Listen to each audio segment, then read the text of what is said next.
Alright guys, welcome back to the channel. I hope you're doing well. So there is a very important update relating to the Maduka Okoye's betting incident. Of course, if you do follow the channel, you know that I talked about him in one of the last videos where I let you guys know that he's currently under investigation by the Italian investigators who uh, a said betting company actually reported him to them that he uh, connived with some people or businesses to pick up a yellow card last year for those people to win some massive amount of money. That's what I talked about in the previous video, and right now the clarity coming to this case is that Maduka Okoye hasn't been found guilty of any betting scandal. He didn't do any betting of any sort. He didn't do. There isn't any evidence, in fact, that these people can get, uh, to confirm that he partook in illegal betting activity. The only thing or the only case that this company that reported him has on him is that they say that the way he collected that yellow card, which as a matter of fact happened last year, March 11th, 2024, in a game between Udinese and Lazio. And this company are saying that the way he collected the card in the 64th minute was very suspicious.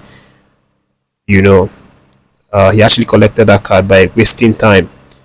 And they are now wondering, usually goalkeepers waste time at the end of the match, but Maduka Okoye had to start wasting time from 64th minute, which was very suspicious for the betting company. And that wasn't the issue for them, but the main issue was that in this same game, the betting company received a lot of people, businesses betting money on Maduka Okoye receiving a card for that particular match.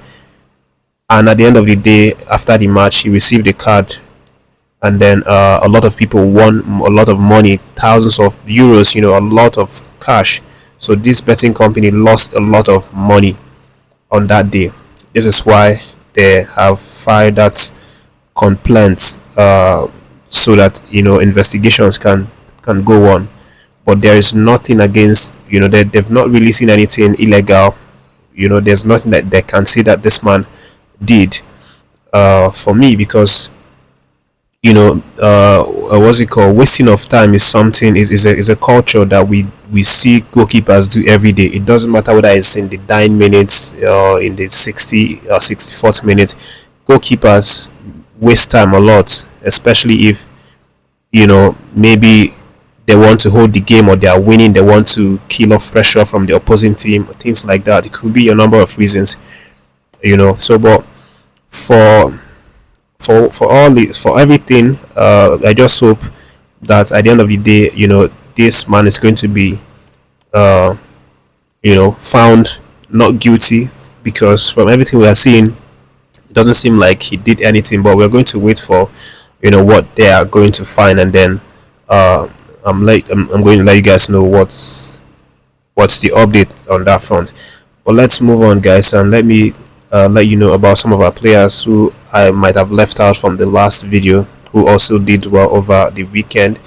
We saw Super Falcons captain Ashley Plumter, getting on the score sheet, but sadly her club side lost 4-2, at the hands of Al Ali for that one. But good to see her back scoring again for her team, and most importantly, good to see her back again on the pitch, because it's been a while after that very devastating injury. And then for the other one, the likes of Chuba Akpom scored as well for Ajax, as they came away with a 2-0 victory over Heerenveen in the Netherlands league. But let's move on, guys, to another good news right now. The likes of Tyrone EBUEHI, Super Eagles talented fullback, has now returned to training for Empoli after being out for several months due to injury. The 29-year-old, several months ago, I think it's up to like 8 or 9 months ago, picked up a knee injury against a match between Bologna and Empoli. But right now he has returned to training fully and is all smiles and happy. So glad to see him feeling this way, and we hope that he gets back and start doing his thing. But moving away, guys, I have some updates from Coach Eric Chelle, and right now his former club side has contacted him for him to recommend who he feels is the best fit to replace him, at the helm of the MC Oran management. Of course, you do know that Coach Eric Chelle had to leave that club for him to take up the Super Eagles head coach role. He actually started that job in October of last year, but had to leave, recently.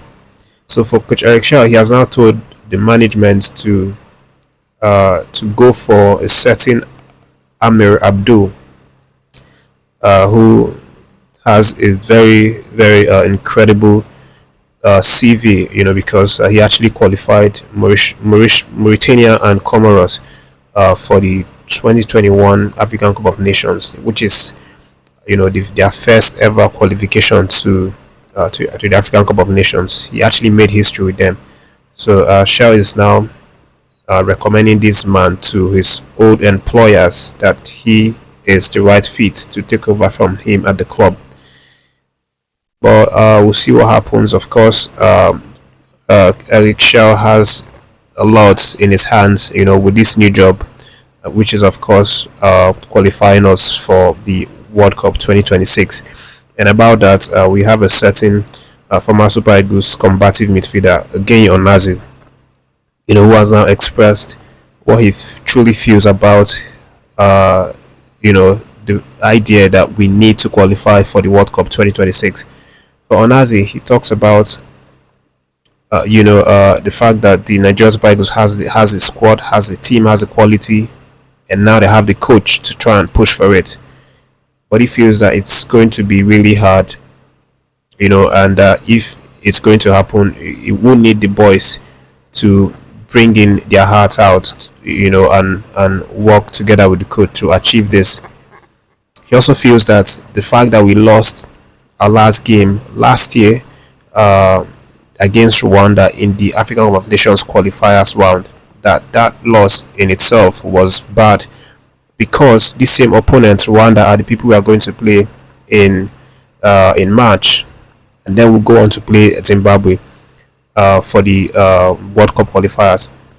So Nazi is talking about the momentum or the motivation, for the fact that we lost that game, that there won't be a lot of momentum or motivation to go on and play these guys, but he still believes we have the quality to do that.